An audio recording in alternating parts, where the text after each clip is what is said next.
Hello दोस्तों, आप सभी का स्वागत है आपके अपने यूट्यूब चैनल नॉलेजपुर में। आज के वीडियो में मैं आपके साथ डिस्कशन करूंगा जो हमारा मॉडल पेपर का अभी एसएसटी का जो हमारा सेट चल रहा है, तो आज हम उसके दूसरे सेट को आपके साथ डिस्कशन करेंगे। जैसे ही हमारा सामाजिक विज्ञान का 5 मॉडल सेट हमारा समाप्त हो जाएगा, फिर हम आपके साथ हिंदी का और हम आगे गणित का भी आपके साथ डिस्कशन कर लेंगे। तो इस वीडियो को आप शुरू से लेकर अंत तक देखिएगा। इसमें हम मूल रूप से आज 80 क्वेश्चन का डिस्कशन करने वाले हैं। तो आप अगर वीडियो के अंत तक बने रहिएगा तो 80 क्वेश्चन दिया गया है, लेकिन आप यह मान के चलिए कि आपको कम से कम इसमें आपको 150 प्रश्न देखने को मिलेंगे, क्योंकि मैं हर एक ऑप्शन को जहां पर भी लगेगा कि थोड़ा उसकी जानकारी आपको दिया जाना चाहिए, वहां से प्रश्न बन सकता है, तो मैं उनको भी आपके साथ डिस्कशन जरूर करूंगा। तो आप इस वीडियो को शुरू से लेकर अंत तक बिना स्किप किए हुए देखिए, बिल्कुल ही आपको मज़ा आ जाएगा और समझ में भी आएगा।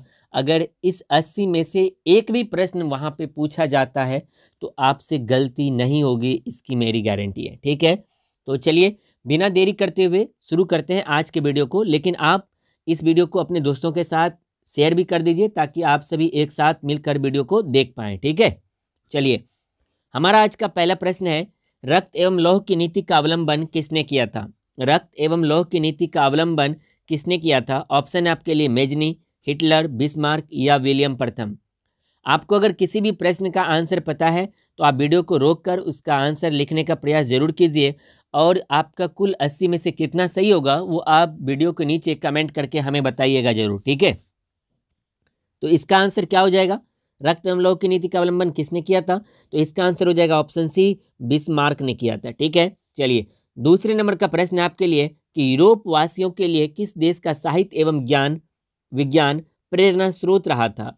ऑप्शन आपके लिए जर्मनी का, यूनान का, तुर्की का या फिर इंग्लैंड का। ये सभी बहुत ही आसान प्रश्न है, तो इसका आंसर क्या हो जाएगा? यूनान का। यानी यूरोप वासियों ने सबसे ज़्यादा किस देश के साहित्य एवं ज्ञान विज्ञान से सीखा था? तो वह हमारा देश यूनान था। ठीक है, चलिए तीसरा प्रश्न है आपके लिए, वार एंड पीस किसकी रचना है? यानी वार एंड पीस के लेखक कौन है? ऑप्शन है आपके लिए Karl Marx, Tolstoy, Dostoevsky, Engels. मैं थोड़ा स्पीड में चलूंगा क्योंकि 80 प्रश्न हमें डिस्कशन करना है। ठीक है, तो वार एंड पीस किसकी रचना है? तो वार एंड पीस रचना है किसका? टॉल्स्टॉय का। किसका है? टॉल्स्टॉय का। और यहीं से अगर मान लीजिए प्रश्न एक बनता, पूछा जाता है कि दास कैपिटल किसकी रचना है? दास कैपिटल, तब उसका आंसर क्या हो जाता? तो तब उसका आंसर हो जाता कार्ल मार्क्स। ठीक है, दास कैपिटल, तो इसको याद रखना है। दास कैपिटल के लेखक हैं कार्ल मार्क्स, और वार एंड पीस किसकी रचना है? तो टॉल्स्टॉय का। मार्च 1946 ईस्वी में फ्रांस एवं वियतनाम के बीच होने वाला समझौता किस नाम से जाना जाता है? ऑप्शन आपके लिए जेनेवा समझौता, हनोई समझौता, पेरिस समझौता या फिर धर्मनिरपेक्ष समझौता। तो इसका आंसर क्या हो जाएगा? तो इसका आंसर हो जाएगा ऑप्शन बी, हनोई समझौता। ठीक है, मार्च 1946 ईस्वी में फ्रांस एवं वियतनाम के बीच होने वाला समझौता किस नाम से जाना जाता है? तो हनोई समझौता के नाम से जाना जाता है। चलिए अगले प्रश्न की ओर बढ़ते हैं। हमारा 5 नंबर का प्रश्न है, लखनऊ समझौता किस वर्ष हुआ था? ऑप्शन है आपके लिए 1916 ईस्वी, 1918 ईस्वी, 1920 ईस्वी या फिर 1922 ईस्वी। लखनऊ समझौता किस वर्ष हुआ था? तो इसका आंसर क्या हो जाएगा? तो लखनऊ समझौता हुआ था 1916 ईस्वी में। ठीक है, और यहीं पर आपको याद रखना है कि लखनऊ समझौता में ही कांग्रेस का पैचअप हो गया था। मतलब कांग्रेस का जो विभाजन हुआ था, कांग्रेस का विभाजन 1907 ईस्वी में नरम दल और गरम दल में, इसका पैचअप कब होता है? तो इसका पैचअप होता है लखनऊ 1916 ईस्वी के समझौता में। ठीक है, तो यहाँ पर देखिए 1918 ईस्वी में क्या हुआ था? तो 1918 ईस्वी में हुआ था खेरा आंदोलन। 1918 में क्या हुआ था? खेरा आंदोलन, इसको ध्यान में रखना है। और जो 1920 ईस्वी है, तो 1920 ईस्वी में मूल रूप से 2 आंदोलन होता है। तो यहाँ पर एक रोलेक्ट एक्ट लागू होता है कब? 1919 ईस्वी में। रोलेक्ट एक्ट लागू होता है कब? 1919 ईस्वी में। और रोलेक्ट एक्ट ही, ये याद रखना है, एक्चुअल 1920 में नहीं, 1919 में रोलेक्ट एक्ट लागू होता है। और 13 अप्रैल 1919 ईस्वी को कौन सा घटना होता है? तो जालियांवाला हत्याकांड होता है। और 1920 ईस्वी में हमारे देश में क्या शुरू किया जाता है? असहयोग आंदोलन शुरू किया जाता है महात्मा गांधी के नेतृत्व में असहयोग आंदोलन। और 1920 ईस्वी में ही क्या होता है, तो 1920 ईस्वी में ही भारत में खिलाफत आंदोलन शुरू होता है। क्या होता है, खिलाफत आंदोलन। और किस देश के समर्थन में शुरू होता है, तो यह तुर्की के समर्थन में शुरू होता है। इसको भी आपको ध्यान में रखना है। और 1922 ईस्वी में क्या होता है, तो 1922 ईस्वी में होता है बच्चा क्या, 5 फरवरी 1922 ईस्वी को होता है चौड़ी चौड़ा हत्याकांड। इसको भी आपको ध्यान में रखना है। ठीक है, तो मैं उम्मीद करता हूं कि ये सभी फैक्ट आपको समझ में आ गया होगा। चलिए 6 नंबर का प्रश्न आपके लिए, असहयोग आंदोलन का प्रस्ताव कांग्रेस के किस अधिवेशन में पारित हुआ था? ऑप्शन आपके लिए सितंबर 1920, अक्टूबर 1920 ईस्वी अहमदाबाद, नवंबर 1920 ईस्वी फैजापुर, दिसंबर 1920 नागपुर। तो इसका आंसर क्या हो जाएगा, तो इसका आंसर हो जाएगा सितंबर 1920 ईस्वी कलकत्ता अधिवेशन। यानी असहयोग आंदोलन का प्रस्ताव कहाँ पास किया गया था, तो कलकत्ता अधिवेशन जो 1920 ईस्वी में हुआ था सितंबर में, वहीं पर यह पास किया गया था। ठीक है, 7 नंबर का प्रश्न आपके लिए, जमशेदजी टाटा ने Tata iron and steel company की स्थापना कब की थी? ऑप्शन है आपके लिए 1854 ईस्वी में, 1907 ईस्वी में, 1915 ईस्वी में या 1923 ईस्वी में। इसके भी जितने मतलब यहाँ पे जो ऑप्शन दिया गया है सब हमारे लिए इम्पोर्टेंट है। तो जमशेदजी टाटा ने Tata iron and steel company की स्थापना कब की थी, तो 1907 ईस्वी में।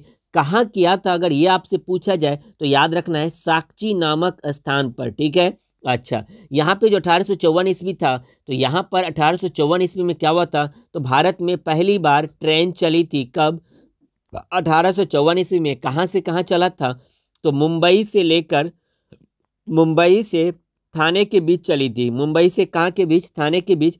कितना किलोमीटर, तो 32 किलोमीटर। ट्रेन का नाम क्या था, तो ट्रेन का नाम था ब्लैक ब्यूटी। इतनी जानकारी आप ध्यान में रखिए। अगर आप कॉपी और कलम लेके बैठे हैं तो आप कॉपी में नोट्स भी बनाते जाइए, क्योंकि ये सब नॉलेजेबल फैक्ट है। ठीक है, उसके बाद 1915 ईस्वी में क्या होता है, तो 1915 ईस्वी में महात्मा गांधी जी दक्षिण अफ्रीका से वापस कब लौटते हैं, तो महात्मा गांधी दक्षिण अफ्रीका से वापस लौटते हैं कब, 1915 ईस्वी में। और 1915 ईस्वी में ही साबरमती आश्रम का स्थापना भी करते हैं। कौन, महात्मा गांधी। कहाँ है साबरमती आश्रम, तो गुजरात के अहमदाबाद में है। इसको भी आपको ध्यान में रखना है।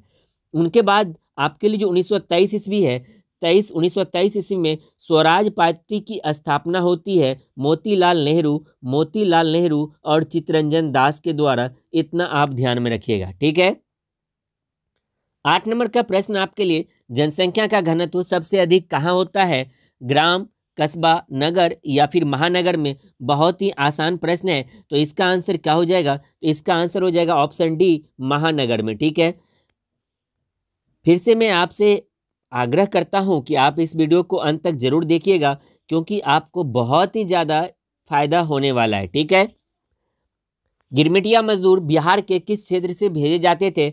ऑप्शन आपके लिए पूर्वी क्षेत्र, पश्चिमी क्षेत्र, उत्तरी क्षेत्र या फिर दक्षिणी क्षेत्र से।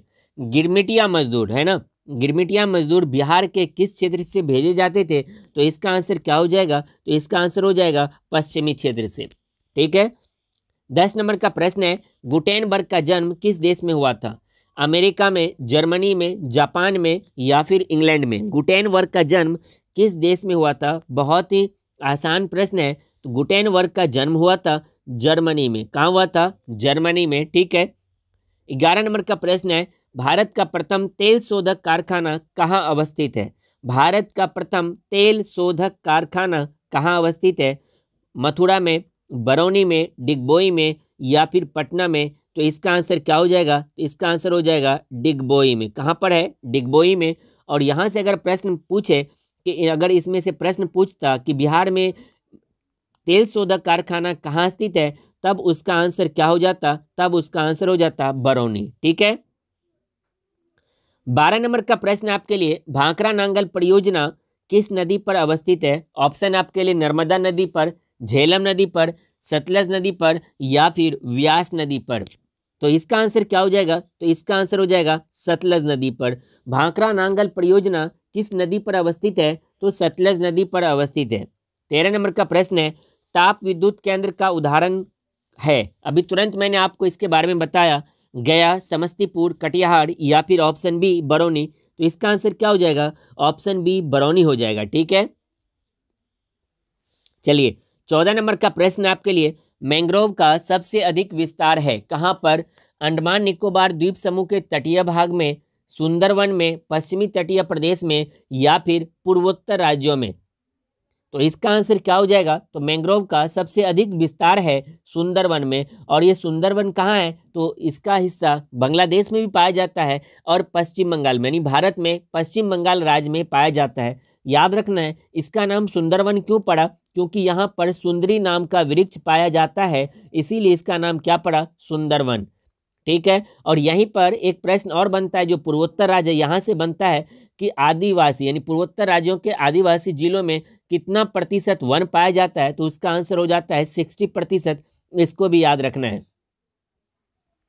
15 नंबर का प्रश्न है, भारत में लगभग कितने प्रकार के खनिज पाए जाते हैं? ऑप्शन आपके लिए 50%, 100%, 150% या फिर 200%।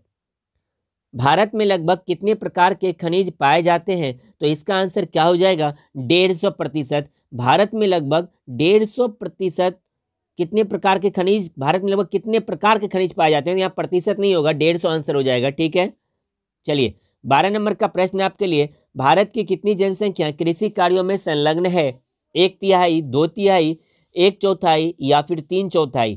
अगर किसी भी प्रश्न का आपको आंसर पता है तो आप वीडियो को रोक कर कमेंट सेक्शन में आंसर देने का प्रयास लगातार करते रहिए। ठीक है, इसका आंसर क्या हो जाएगा? तो इसका आंसर ऑप्शन बी 2/3 हो जाएगा। ठीक है, 17 नंबर का प्रश्न है, भारत में किस किस्म की कॉफी उगाई जाती है? ऑप्शन आपके लिए चीनी, ब्राजीलियन, अरेबिका या फिर अमेरिकन। तो इसका आंसर क्या हो जाएगा? तो इसका आंसर हो जाएगा ऑप्शन बी अरेबिका। यानी भारत में किस किस्म की कॉफी उगाई जाती है? तो अरेबिका किस्म की।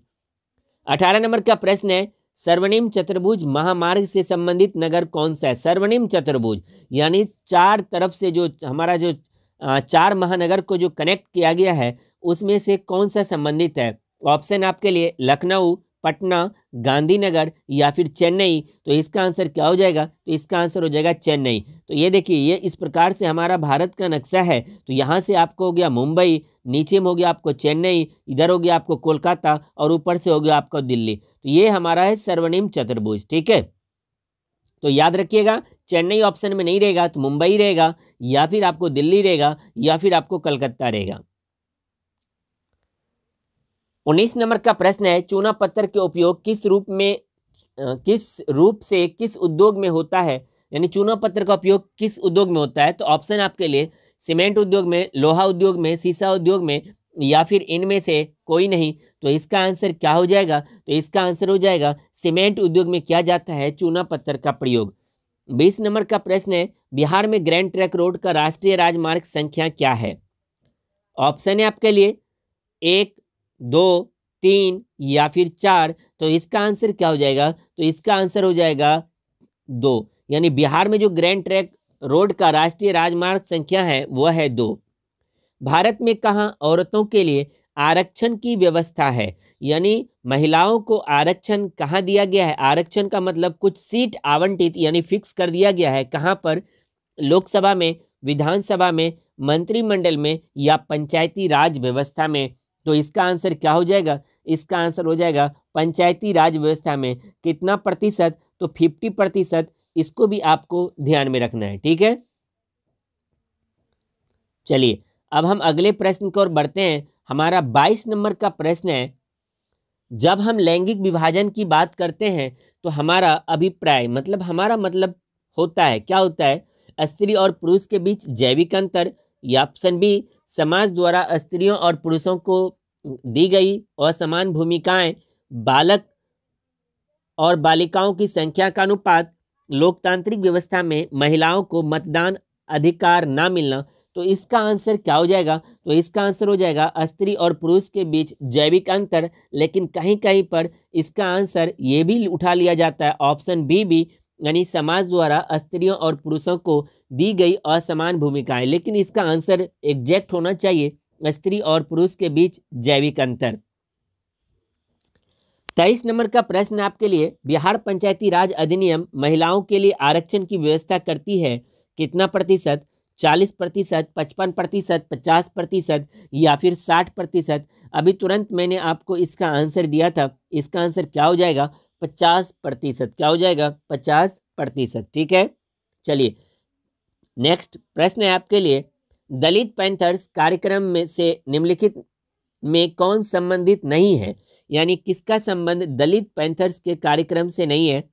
ऑप्शन आपके लिए, जाति प्रथा का उन्मूलन, दलित सेना का गठन, भूमिहीन गरीब किसान की उन्नति, औद्योगिक मजदूरों के शोषण से मुक्ति। ठीक है, औद्योगिक मजदूरों के शोषण से मुक्ति, यही इसका आंसर हो जाएगा। दलित पैंथर को इन सब से कुछ लेना देना नहीं है, लेकिन जब दलित पैंथर्स कार्यक्रम होता था तो जाति प्रथा के उन्मूलन की बात होती थी, इनके साथ ही साथ दलित सेना का गठन किया गया था और भूमिहीन गरीब किसान की उन्नति हो, इस पर भी चर्चा होती थी। 25 नंबर का प्रश्न है, बोलीविया में जनसंघर्ष का मुख्य कारण था? क्या था बोलीविया में जनसंघर्ष का? पानी में कीमत की वृद्धि, पानी की कीमत में वृद्धि, खाद्यान्न की कीमत में वृद्धि, पेट्रोल की कीमत में वृद्धि, जीवन रक्षक, रक्षक मतलब जीवन रक्षा करने वाले दवाओं की कीमत में वृद्धि। तो इसका आंसर क्या हो जाएगा? तो इसका आंसर हो जाएगा ऑप्शन ए, पानी की कीमत में वृद्धि के कारण बोलीविया में जनसंघर्ष देखने को मिला था। हम अगले प्रश्न यानी 26 नंबर के प्रश्न की ओर बढ़ते हैं। 26 नंबर का प्रश्न है आपके लिए, राजनीतिक दल का आशय है, मतलब राजनीतिक दल का क्या मतलब है? अफसरों के समूह, सेनाओं के समूह, व्यक्तियों के समूह से या किसानों के समूह से? तो इसका आंसर क्या हो जाएगा? व्यक्तियों के समूह से। 27 नंबर का प्रश्न है, लोकतंत्र सभी नागरिकों को देता है, क्या देता है? असमान अवसर, क्षणिक अवसर या फिर समान अवसर या उपयुक्त तीनों? तो उपयुक्त तीनों यहाँ पर कभी भी नहीं हो सकता है, क्योंकि असमान और समान आ गया है, तो इसका आंसर हो जाएगा समान अवसर। 28 नंबर का प्रश्न है, विश्व सर्वेक्षण के आधार पर भारतवर्ष में मतदाताओं की संख्या कितनी है? यानी मतदाता कितने हैं भारत में? ऑप्शन आपके लिए 90 करोड़, 71 करोड़, 75 करोड़ या फिर 95 करोड़। तो इसका आंसर हो जाएगा 71 करोड़। यानी दिए गए विश्व सर्वेक्षण के अनुसार भारतवर्ष में मतदाताओं का मतलब क्या है? जिसे मत देने का अधिकार है। तो भारत में मत देने के लिए 18 वर्ष की जो उम्र है यह निर्धारित किया गया है। तो ऐसे लोगों की संख्या कितनी है हमारे यहाँ? 71 करोड़ है। 29 नंबर का प्रश्न आपके लिए, लोकतंत्र की सफलता निर्भर करती है किस पर?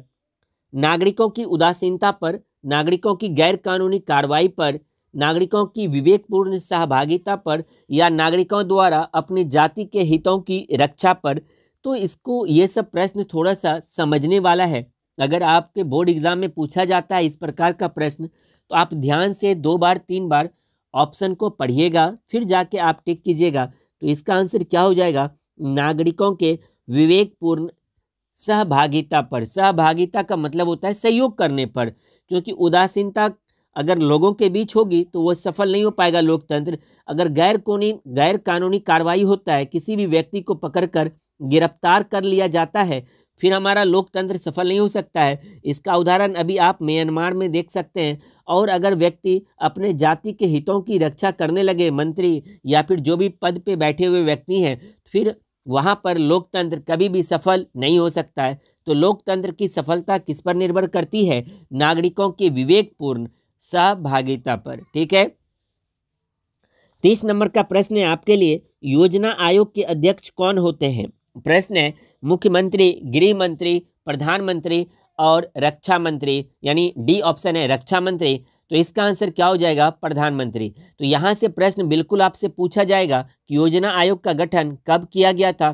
तो याद रखना है 15 मार्च 1950 ईस्वी को। और अभी योजना आयोग को समाप्त करके अब इसके जगह पे लाया गया है नीति आयोग। और नीति आयोग का गठन कब किया गया? 1 जनवरी 2015 ईस्वी को। ये भी आपको ध्यान में रखना है। और नीति आयोग के भी अध्यक्ष और योजना आयोग के भी अध्यक्ष कौन होते हैं? दोनों के अध्यक्ष प्रधानमंत्री होते हैं। यहाँ से एक प्रश्न और घुमा के पूछा जा सकता है कि योजना आयोग के यानी पहले अध्यक्ष कौन थे, या फिर पहला ऐसे प्रधानमंत्री का क्या नाम है जो योजना आयोग के अध्यक्ष बने थे? तो याद रखना है वो हमारे देश के पहले प्रधानमंत्री जवाहरलाल नेहरू जी थे। ठीक है, 31 नंबर का प्रश्न है, भारतीय संदर्भ में प्राथमिक क्षेत्र का योगदान आजादी के बाद क्या हुआ है। प्राथमिक क्षेत्र, तो प्राथमिक क्षेत्र अर्थव्यवस्था जो हमारी है कितने वर्गों में बांटा गया, 3 वर्गों में, प्राथमिक क्षेत्र, द्वितीयक क्षेत्र और तृतीयक क्षेत्र। प्राथमिक क्षेत्र के अंतर्गत क्या आता है, तो कृषि आता है, पशुपालन आता है, मछली पालन आता है, वन उत्पादन आता है, ये सभी के सभी आता है। तो इसका जो हमारा योगदान है आजादी के बाद क्या हुआ है, घटा है या बढ़ा है या फिर अस्थिर है या फिर सभी गलत है। तो इसका आंसर क्या हो जाएगा, इसका आंसर हो जाएगा घटते गया है, क्योंकि अब हमारे देश में जो द्वितीयक और तृतीयक उद्योग है इसका हमारी अर्थव्यवस्था में ज्यादा योगदान देखने को मिल रहा है। 32 नंबर का प्रश्न है, दादा भाई नौरोजी ने सर्वप्रथम राष्ट्रीय आय का अनुमान कब लगाया था। 1868 ईस्वी में, 1867 ईस्वी में, 1869 ईस्वी में या फिर 1968 ईस्वी में। तो इसका आंसर क्या हो जाएगा, इसका आंसर हो जाएगा 1868 ईस्वी में। याद रखना है, जब दादा भाई नौरोजी ने राष्ट्रीय आय का अनुमान सबसे पहले लगाया था तो उस समय 20 रुपया बताया गया था प्रति व्यक्ति आय। ठीक है, अगला प्रश्न है आपके लिए, चेक का एक प्रकार की मुद्रा है, क्या है, कैसी मुद्रा ये, साख, ऋण, शुद्ध मुद्रा या फिर मिश्रित मुद्रा। तो इसका आंसर क्या हो जाएगा, तो इसका आंसर हो जाएगा चेक एक प्रकार का साख मुद्रा है। चेक एक प्रकार का क्या है बच्चा, साख मुद्रा है, इसको ध्यान में रखिएगा। 34 नंबर का प्रश्न है, एटीएम के द्वारा पैसे निकाले जा सकते हैं। ऑप्शन ए है 12 घंटे, ऑप्शन बी 6 घंटे, ऑप्शन सी 24 घंटे, ऑप्शन डी 9 घंटे। तो इसका आंसर क्या हो जाएगा, इसका आंसर हो जाएगा ऑप्शन सी 24 घंटे। और यहाँ से एटीएम का फुल फॉर्म भी पूछा जा सकता है, तो याद रखना है ऑटोमेटेड टेलर मशीन। ऑटोमेटिक भी लिखा रहता है, ऑटोमेटेड भी टेलर मशीन। ठीक है, 35 नंबर का प्रश्न है आपके लिए, भारत की वित्तीय राजधानी किस शहर को कहा जाता है। ऑप्शन आपके लिए Mumbai, Delhi, option C Patna, option D Bangalore. तो भारत की वित्तीय राजधानी कहा जाता है किसको, मुंबई को। किसको कहा जाता है, मुंबई को।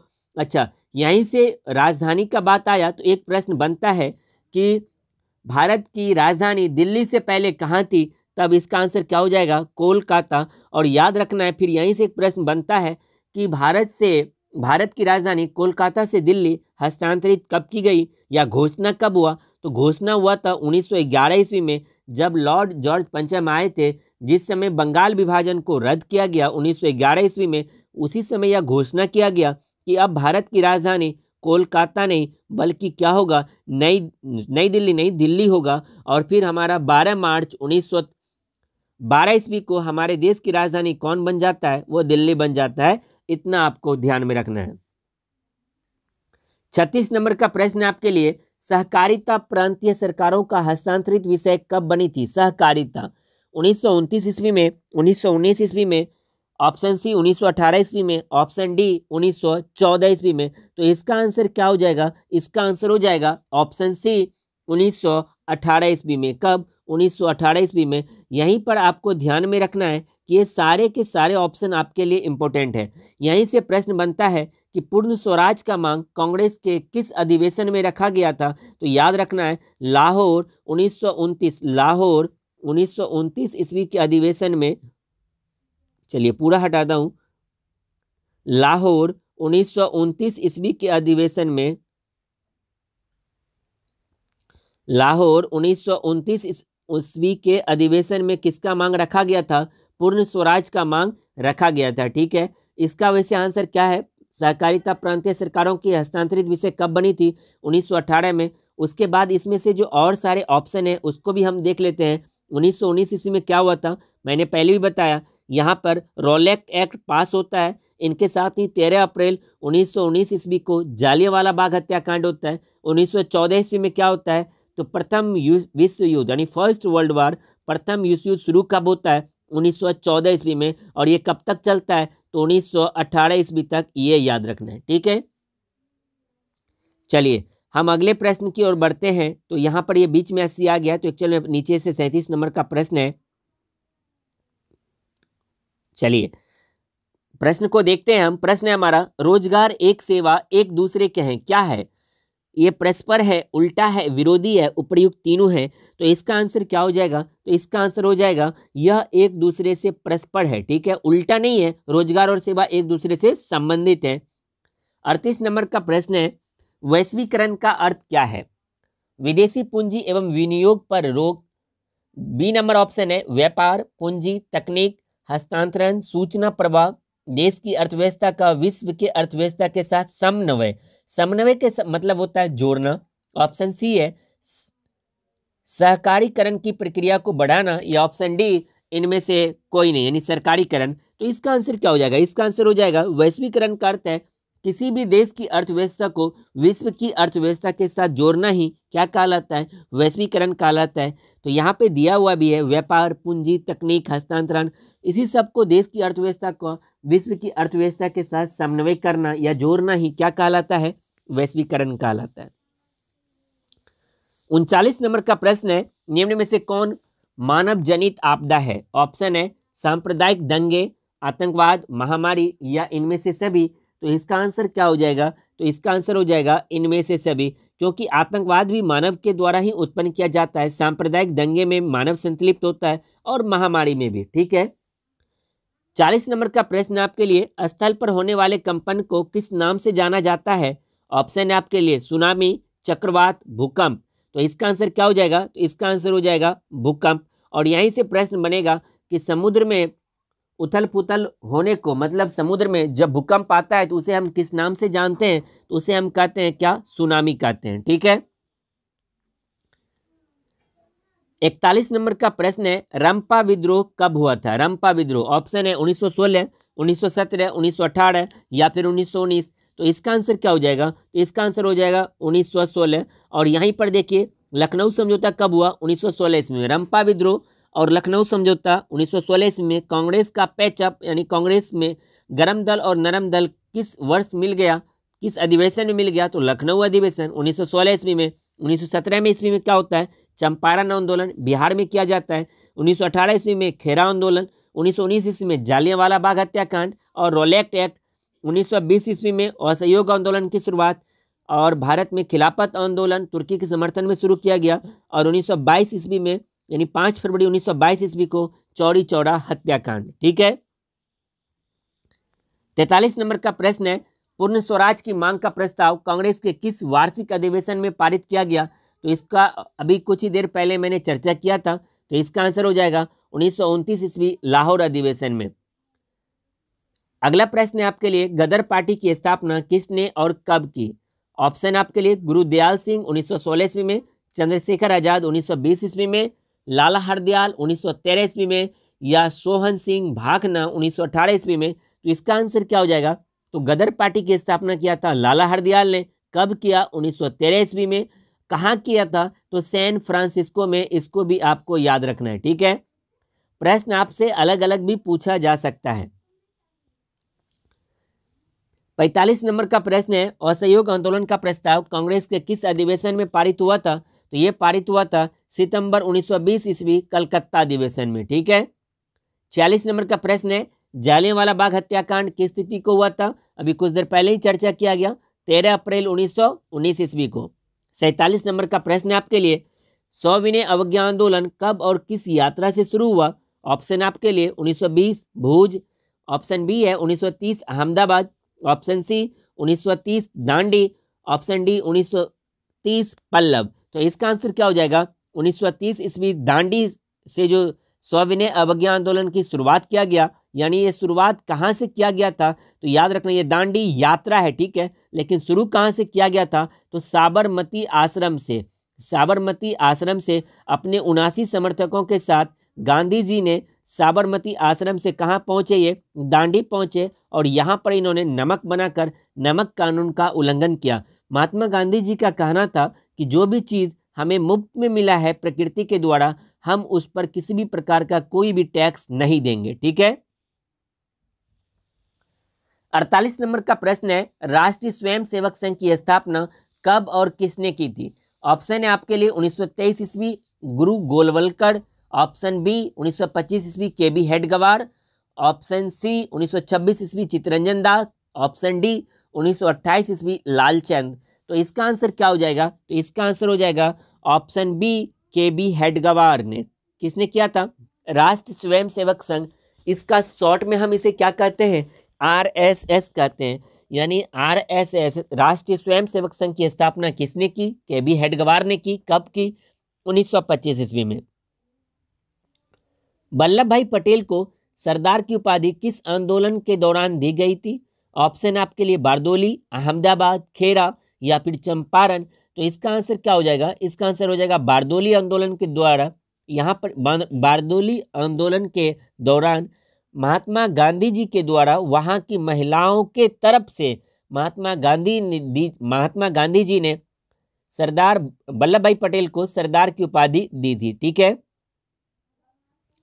तो अब मैं प्रश्न पढ़ते पढ़ते ना मैं थक गया हूँ, तो मैं सिर्फ आपके सामने प्रश्न आएंगे तो आप वीडियो को रोककर इसका आंसर देने का प्रयास कीजिएगा, फिर मैं आपको इसका आंसर बता दिया करूँगा। ठीक है, 50 के प्रश्न को देखिए, 50 नंबर के प्रश्न को। प्रश्न है आपके लिए, भारत में खिलाफत आंदोलन कब और किस देश के शासक के समर्थन में शुरू किया गया? तो इसका आंसर क्या हो जाएगा? मैं कुछ समय रुक जाऊंगा, प्रश्न पढ़ने के बाद साथ ही आप वीडियो को रोकिए, आंसर देने का प्रयास कीजिए, मैं सीधा आंसर बता दिया करूंगा। ठीक है, तो इसका आंसर क्या हो जाएगा? इसका आंसर हो जाएगा ऑप्शन ए। जो खिलाफत आंदोलन की शुरुआत हुई थी वो 1920 ईस्वी में शुरुआत हुआ। किस देश के समर्थन में? तो तुर्की के समर्थन में। सिपाही विद्रोह कब हुआ? इसका जवाब दीजिए, ऑप्शन देख लीजिए आपके सामने है। तो इसका आंसर हो जाएगा 1857 ईस्वी में। यहीं पर याद रखना है 1850 ईस्वी में क्या होता है? तो 28 दिसंबर 1850 ईस्वी को भारतीय कांग्रेस की स्थापना होती है। और कांग्रेस की स्थापना करता कौन है? तो कांग्रेस की स्थापना करते हैं A.O. ह्यूम। ठीक है, इसको याद रखना है। 52 नंबर का प्रश्न है, भारतीय राष्ट्रीय कांग्रेस के पहले अध्यक्ष कौन थे? तो भारतीय राष्ट्रीय कांग्रेस के पहले अध्यक्ष कौन थे? इसका आंसर क्या हो जाएगा? उमेश चंद्र बनर्जी। ठीक है, 53 नंबर का प्रश्न है, गांधी जी ने साबरमती आश्रम की स्थापना कब की थी? ऑप्शन है 1895, 1900, 1915 या 1916। तो इसका आंसर क्या हो जाएगा? 1915 ईस्वी में। ठीक है, लेकिन याद रखना है कहीं कहीं पर आपको ऑप्शन डी 1916 भी देखने को मिलता है। तो 1916 में लगभग तैयार हो गया था, लेकिन स्थापना का जो मतलब किया था उन्होंने, महात्मा गांधी जी दक्षिण अफ्रीका से लौटने के साथ ही उन्होंने वहां पर कर दिया था, नींव रख दी थी उसकी। 54 नंबर का प्रश्न है, ब्रह्म समाज की स्थापना किसने की? ऑप्शन है आपके लिए राजा राम मोहन राय, दयानंद सरस्वती, विवेकानंद, रामकृष्ण परमहंस। तो इसका आंसर क्या हो जाएगा? तो इसका आंसर हो जाएगा राजा राम मोहन राय। ब्रह्म समाज की स्थापना किसने की थी? तो राजा राम मोहन राय ने की थी। ठीक है, अगला प्रश्न आपके लिए 55 नंबर का, भारतीय राष्ट्रीय कांग्रेस की स्थापना कब हुई? अभी तुरंत मैंने इसका आंसर बताया था। इसका आंसर क्या हो जाएगा? तो 1885 ईस्वी में हुआ था। ठीक है, और भारतीय राष्ट्रीय कांग्रेस का चुनाव चिन्ह क्या है? तो पंजा छाप। ठीक है, हाथ का पंजा। हिंदुस्तान रिव्यू का प्रकाशन किसने आरंभ किया था? रामकृष्ण वर्मा, श्री कृष्ण सिंह, मजहरुल हक या सच्चिदानंद सिन्हा। तो इसका आंसर क्या हो जाएगा? तो इसका आंसर हो जाएगा सच्चिदानंद सिन्हा। ठीक है, वेदों की ओर लौटो का नारा किसने दिया था? ऑप्शन है रामकृष्ण परमहंस, स्वामी विवेकानंद, स्वामी दयानंद सरस्वती, इनमें से कोई नहीं। तो इसका आंसर क्या हो जाएगा? स्वामी दयानंद सरस्वती। वेदों की ओर लौटो का नारा किसने दिया था? तो स्वामी दयानंद सरस्वती। याद रखिएगा, ये इंग्लिश में भी कई बार पूछा गया है। Back to Vedas, back to Vedas का नारा किसने दिया था? तो स्वामी दयानंद सरस्वती ने दिया था। ठीक है, Akhil Bharatiya trade union federation की स्थापना कब हुई थी? Akhil Bharatiya trade union federation की स्थापना कब हुई थी? ऑप्शन है 1848, 1881, 1885 या फिर 1929 ईस्वी। तो इसका आंसर क्या हो जाएगा? तो इसका आंसर हो जाएगा 1929 ईस्वी। यहीं पर आपको याद रखना है कि अगर प्रश्न ये पूछ लिया जाता कि Akhil Bharatiya trade union federation की जगह पे अगर आपसे कांग्रेस पूछा जाता ना कि अखिल भारतीय ट्रेड यूनियन कांग्रेस की स्थापना कब हुई थी, तब उसका आंसर होगा 1920। लेकिन Akhil Bharatiya trade union federation की स्थापना कब हुई? 1929। लेकिन प्रश्न ये बनता कि कांग्रेस की स्थापना कब हुई, तब इसका आंसर होगा 1885। तीनों प्रश्न याद रखिएगा, कांग्रेस की स्थापना 1885, अखिल भारतीय ट्रेड यूनियन कांग्रेस की स्थापना 1920, Akhil Bharatiya trade union federation की स्थापना 1929। गांधी जी ने भारत में सत्याग्रह का पहला प्रयोग कहाँ किया था? तो पहला प्रयोग किया था चंपारण में। ठीक है। 60 नंबर का प्रश्न है, भारतीय कम्युनिस्ट पार्टी की स्थापना किसने की? एम एन रॉय ने, P N Roy, P C Ray या फिर ए के रॉय ने? तो भारतीय कम्युनिस्ट पार्टी की स्थापना किसने की थी? एम एन रॉय ने। ठीक है। अगला प्रश्न है, महात्मा गांधी ने किस पत्र का संपादन किया था? ऑप्शन है केसरी, मराठी, यंग इंडिया और बंगाली। तो इसका आंसर क्या हो जाएगा? तो इसका आंसर हो जाएगा यंग इंडिया। यंग इंडिया के साथ ही याद रखना है, इसका आंसर हो जाएगा और क्या? हरिजन। हरिजन और यंग इंडिया दोनों का संपादन किसने किया था? महात्मा गांधी ने। एक प्रश्न यहाँ से और आपको कंफ्यूज करेगा, ये ना मराठी है ना, मराठी। यहाँ से प्रश्न बनता है कि मराठी किस भाषा में यह पत्रिका प्रकाशित होती थी? तो यहाँ पर ये मराठी, ऑप्शन में आपको मराठी भी दिया रहेगा, लेकिन याद रखना है ये होता था अंग्रेजी भाषा में। किस भाषा में? तो अंग्रेजी भाषा में, इसको ध्यान में रखना है। 62 नंबर का प्रश्न है, गांधी जी को महात्मा की उपाधि किसने दिया था? ऑप्शन है रविंद्रनाथ टैगोर, एनी बेसेंट, गोपाल कृष्ण गोखले, अबुल कलाम आजाद। तो इसका आंसर क्या हो जाएगा? इसका आंसर हो जाएगा रविंद्रनाथ टैगोर। और याद रखना है गांधी जी के गुरु कौन थे? तो वो गुरु थे गोपाल कृष्ण गोखले। ठीक है। पूर्ण स्वराज दिवस कब मनाया गया था? तो इसका आंसर क्या हो जाएगा? ऑप्शन है आपके लिए 26 जनवरी 1930, 26 जनवरी 1931, 26 जनवरी 1949, 26 जनवरी 1950। तो इसका आंसर हो जाएगा 26 जनवरी 1930। और पूर्ण स्वराज का मांग कब रखा गया था? तो ये रखा गया था लाहौर के 1929 ईस्वी वाले अधिवेशन में।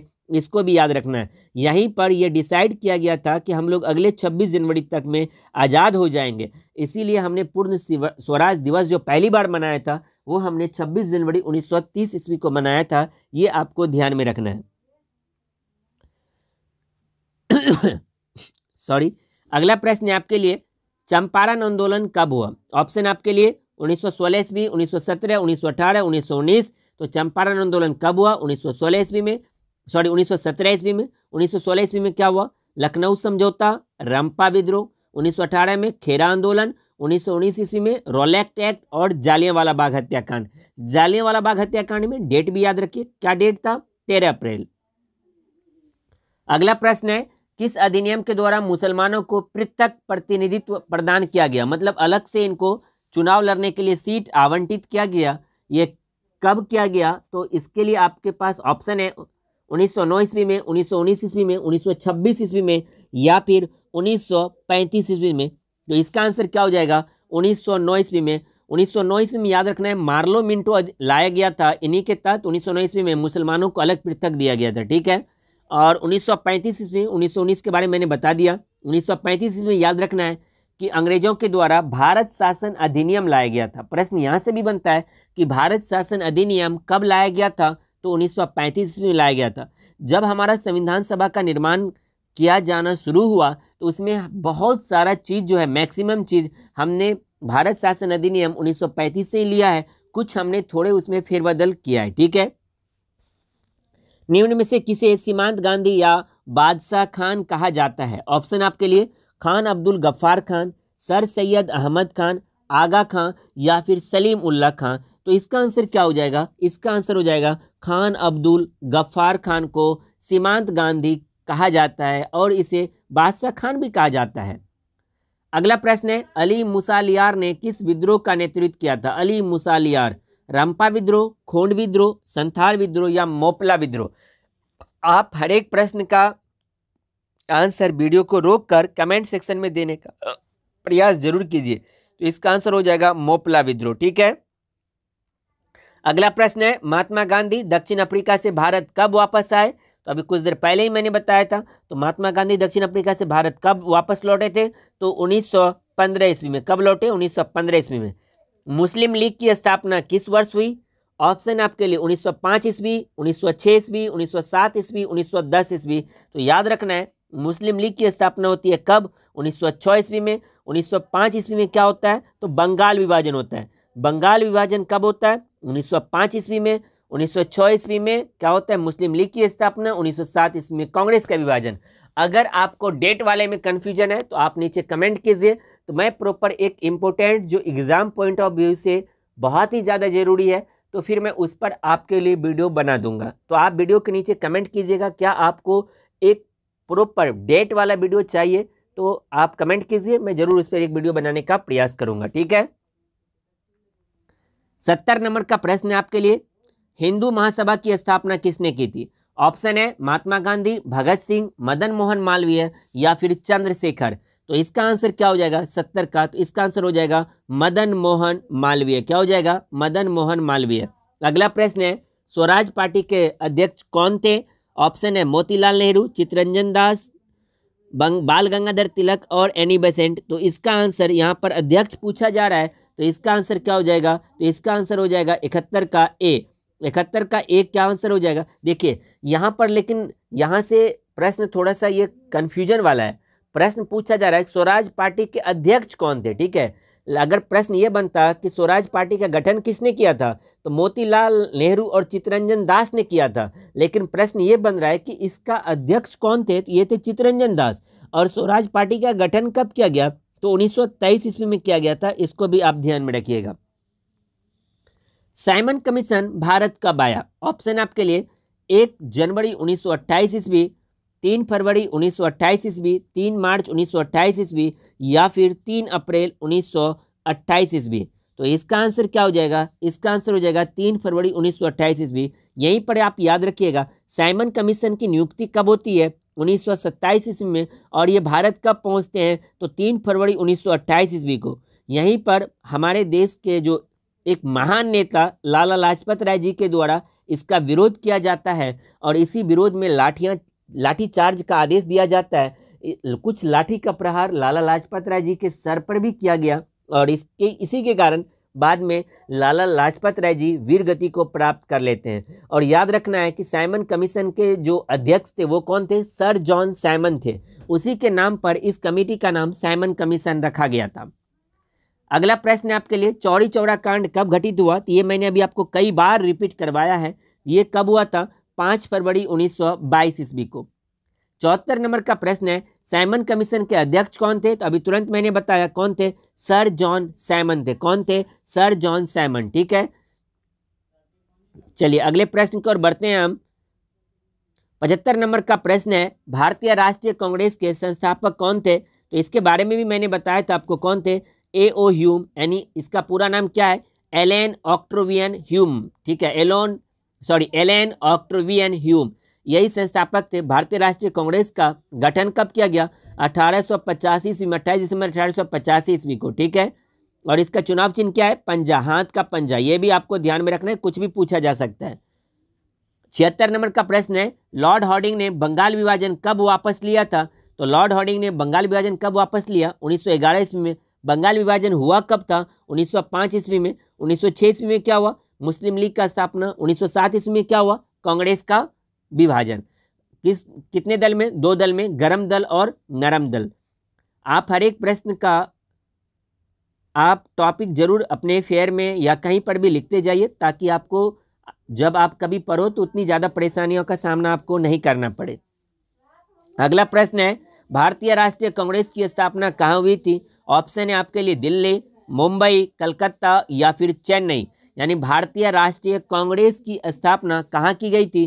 तो इसका आंसर हो जाएगा क्या? तो इसका आंसर हो जाएगा ऑप्शन बी, मुंबई। और मैंने आपको क्या बताया कि भारत की राजधानी दिल्ली से पहले कहाँ थी? तब इसका आंसर क्या हो जाएगा? तब हो जाएगा कोलकाता। और इसके बाद दिल्ली, कलकत्ता, मतलब भारत की राजधानी कहाँ बनाया गया? दिल्ली को बनाया गया। ठीक है, इसकी घोषणा कब हुई थी? 1911 ईस्वी में। और दिल्ली भारत की राजधानी कब बनी? 1912 ईस्वी में। 78 नंबर का प्रश्न है, वर्नाक्यूलर प्रेस एक्ट कब पारित किया गया? 1875 ईस्वी में, 1876 ईस्वी में, 1878 ईस्वी में या फिर 1879 ईस्वी में। तो वर्नाक्यूलर प्रेस एक्ट कब पारित किया गया? तो ये पारित किया गया था 1878 ईस्वी में। ठीक है, अब यहीं से एक प्रश्न और बनता है, ध्यान रखिएगा। वो प्रश्न बनता है कि वर्नाक्यूलर प्रेस एक्ट से बचने के लिए किस पत्रिका ने रातों रात अपनी भाषा बदल दी थी? तो उसका आंसर हो जाएगा वर्नाक्यूलर प्रेस एक्ट। ठीक है, किसने? वर्नाक्यूलर प्रेस एक्ट ने। ये भी आप ध्यान में रखिएगा। ठीक है, 79 नंबर का प्रश्न है, बंगाल विभाजन कब हुआ था? ऑप्शन आपके लिए 1904, 1905, 1906, 1907। तो बंगाल विभाजन कब हुआ था? तो 1905 ईस्वी में। 1906 ईस्वी में क्या हुआ था? मुस्लिम लीग की स्थापना। 1907 ईस्वी में क्या हुआ? कांग्रेस का विभाजन। 80 नंबर का प्रश्न आपके लिए, फॉरवर्ड ब्लॉक की स्थापना किसने की थी? फॉरवर्ड ब्लॉक, ऑप्शन आपके लिए रविंद्रनाथ टैगोर, जवाहरलाल नेहरू, ऑप्शन सी महात्मा गांधी या फिर सुभाष चंद्र बोस। इसका आंसर क्या होगा? फॉरवर्ड ब्लॉक की स्थापना किसने की थी? तो ये किया था सुभाष चंद्र बोस ने। किसने किया था? सुभाष चंद्र बोस ने। तो आज देखिए पूरा मॉडल सेट मैंने आपका कंप्लीट करवा दिया। ये जो हमारा मॉडल सेट टूर था, ये पूरा का पूरा 80 का 80 प्रश्न मैंने आपके साथ डिस्कशन किया। तो आप वीडियो के नीचे कमेंट करके आप मुझे ज़रूर बताइए कि आपका 80 में से कुल कितना सही हुआ। आप इसका आंसर नीचे कमेंट में ज़रूर लिखिएगा, मुझे खुशी होगी। ठीक है, आपको ये वीडियो कैसा लगा आप नीचे कमेंट करके इसके बारे में भी बताइएगा। अगर आपको ये वीडियो अच्छा लगा तो इस वीडियो के लिंक को आप अपने 20 दोस्तों के साथ शेयर जरूर कीजिएगा। आप देख रहे हैं बोलते बोलते कई बार टंग स्लिप हो जाता है, बोलने का कुछ और कुछ बोला चला जाता है, गला पूरा भी बैठने को आ गया है। तो अगर आपको हमारी मेहनत पसंद आ रही है तो आप इस वीडियो के लिंक को ज़्यादा से ज़्यादा शेयर जरूर कीजिएगा, क्योंकि यहाँ पर कोई भी रुपया आपको नहीं लग रहा है। और आप देख रहे हैं कि जो भी ऑप्शन डिस्कशन करने वाला होता है, मैं उस ऑप्शन को विस्तार से बताने का भी प्रयास कर रहा हूँ। आपको किसी भी टॉपिक पर वीडियो चाहिए, किसी भी टॉपिक पर या कहीं पर भी आपको कन्फ्यूजन है, तो आप उसे वीडियो के नीचे कमेंट कीजिएगा। तो मैं आपके कन्फ्यूजन वाले प्रश्न का भी जवाब दूंगा और मैं उस टॉपिक पर वीडियो बनाने का भी प्रयास करूंगा। तो अगर आपको ये वीडियो अच्छा लगा तो वीडियो को लाइक कीजिए, आप कमेंट करके ज़रूर बताइएगा कैसा लगा हमारा मेहनत। ठीक है, और क्या बोलूँ, मिलते हैं अगले वीडियो में। तब तक के लिए जय हिंद, जय भारत।